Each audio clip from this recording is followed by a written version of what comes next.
नमस्कार दोस्तों, मैं हूं MK the property expert. MK YouTube channel से मैं आपका स्वागत करता हूं मेरे चैनल पे। और मैं आज जिस चीज़ के बारे में डिस्कस करने जा रहा हूं वो होता है प्रॉपर्टी ट्रांसफ़र के लिए कौन कौन से तरीके हैं या फिर कौन कौन से तरीका है। तो मैं बेसिकली आज दो तरीक़ों के बारे में बताऊँगा, जिसमें गिफ्टेड डीड होता है, जो गिफ्ट किया हुआ उपहार पत्र उसको बोला जाता है, और दूसरा चीज़ होता है सेल डीड, जिसको बैनामा या विक्रय पत्र बोला जाता है। तो आपको मैं बताता हूँ इन दोनों में बेसिकली अंतर क्या होता है, इन दोनों में क्या अंतर है गिफ्ट डीड और सेल डीड में। गिफ्ट डीड कब कराना चाहिए और बैनामा कब कराना चाहिए, इस बारे में आज की इस वीडियो में मैं पूरी जानकारी देने का प्रयास करूंगा। हो सकता है आप लोग को सारी चीज़ें ये समझ में आए, या फिर अगर कुछ डाउट रहता तो आप कमेंट बॉक्स में इसको डिटेल में लिख सकते हैं, मैं उस चीज़ का आपको रिप्लाई करूँगा। सबसे पहले अगर मैं आपसे ये रिक्वेस्ट करूंगा कि अगर आपको ये वीडियो समझ में आए, अगर अच्छी लगे, अगर आपकी जानकारी के लायक हो, तो आप इस वीडियो को लाइक करें, शेयर करें और हमारे चैनल को सब्सक्राइब करें, ताकि आने वाले समय में इस तरीके के मैं जो वीडियो बनाऊं आपके लिए वो कारीगर साबित हो, आपके लिए बहुत ही अच्छा नॉलेज दे पाए। तो बात करते हैं सबसे पहले गिफ्ट डीड, जिसको हिंदी में कहते हैं उपहार पत्र। जिसका मतलब क्या होता है, जिसका मतलब उपहार पत्र का मतलब होता है जब कोई व्यक्ति अपनी ज़मीन या संपत्ति बिना पैसे के किसी को दे देता है, उसे गिफ्ट डीड कहते हैं। संपत्ति देता है तो उसे गिफ्ट डीड कहते हैं। बेसिकली आजकल के बोलचाल में हम लोग किसी को बर्थडे में जाते हैं तो कुछ गिफ्ट लेके जाते हैं, शादी में जाते हैं कुछ गिफ्ट लेके जाते हैं, लेकिन संपत्ति तो अचल संपत्ति होती है, जन्मों जन्मांतर रहती है, पुश्त दर पुश्त रहती है। इसलिए इसमें जो चीज़ें हैं सीधी बात कहते हैं, जब कोई व्यक्ति अपनी ज़मीन या संपत्ति को बिना पैसे लिए किसी को दे रहा हो तो उसे गिफ्ट डीड कहते हैं। ठीक है, इसमें पैसा लगता है या नहीं लगता है, इस बारे में मैं आपको बताता हूँ। इसमें कोई पैसा नहीं लगता है, इसमें कोई पैसा नहीं लिया जाता है। ठीक है, और ये किसे दी जा सकती है, इसकी बात हम करते हैं तो आमतौर पर परिवार के सदस्य जो होते हैं, रिश्तेदार होते हैं। उत्तर प्रदेश में परिवार के 3 पीढ़ियों में ये लागू होता है कि हम इसको दे सकते हैं गिफ्ट डीड।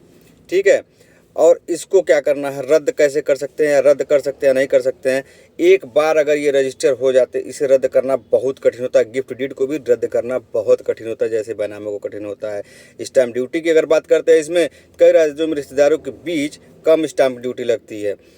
बहुत से राज्य हैं अलग अलग, देखिए हमारे उत्तर प्रदेश राज्य में 5000 स्टैम्प शुल्क और 1% फीस ये लगता है गिफ्ट डीड किसी को अगर हमको अपनी संपत्ति देनी होती है तो जाहिर सी बात है कि इतनी सारी चीज़ें मैंने आपको बताई, ये गिफ्ट डीड के बारे में है। दूसरी बात करते हैं सेल डीड, बैनामा या विक्रय पत्र।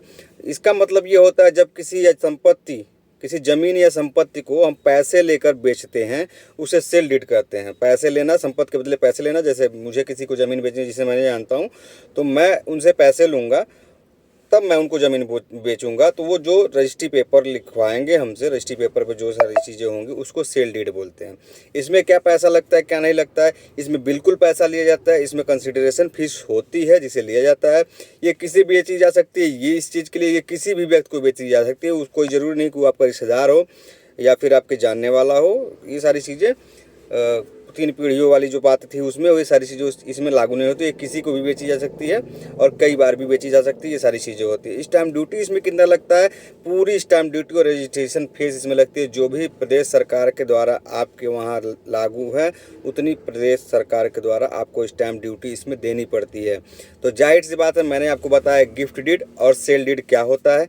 इस वीडियो में आप इस वीडियो के माध्यम से समझ चुके होंगे गिफ्ट डीड कब लेनी चाहिए, या सेल डीड क्या चीज़ है। गिफ्ट डीड प्रॉपर्टी ले रहे हैं तो उसको किस तरीके से वेरीफाई करेंगे, सेल डीड प्रॉपर्टी ले रहे हैं तो उसको किस तरीके से वेरीफाई करेंगे। इन सारी चीज़ों को जानने के लिए हमारे कुछ वीडियो पड़े हुए हैं, जिसको आप देख सकते हैं यूट्यूब पे। अगर ये वीडियो आपको समझ में आता है, अच्छा लगता है, हमारी बताने से आपको समझ में आता है, जानकारी आप तक पहुँचती है, तो आप बिल्कुल बेझिझक हमारे चैनल को सब्सक्राइब करें, ताकि आने वाले समय में हम आपको ऐसी जानकारियाँ दे सकें और नई प्रॉपर्टी लेने के लिए क्या टिप्स होते हैं उस बारे में आपको बता सकें। सस्ती प्रॉपर्टी कैसे लें, ये सारी चीज़ें आपको बता सकें। इन सारी बातों पे हम एक वीडियो बनाते रहेंगे और आप तक पहुंचाते रहेंगे।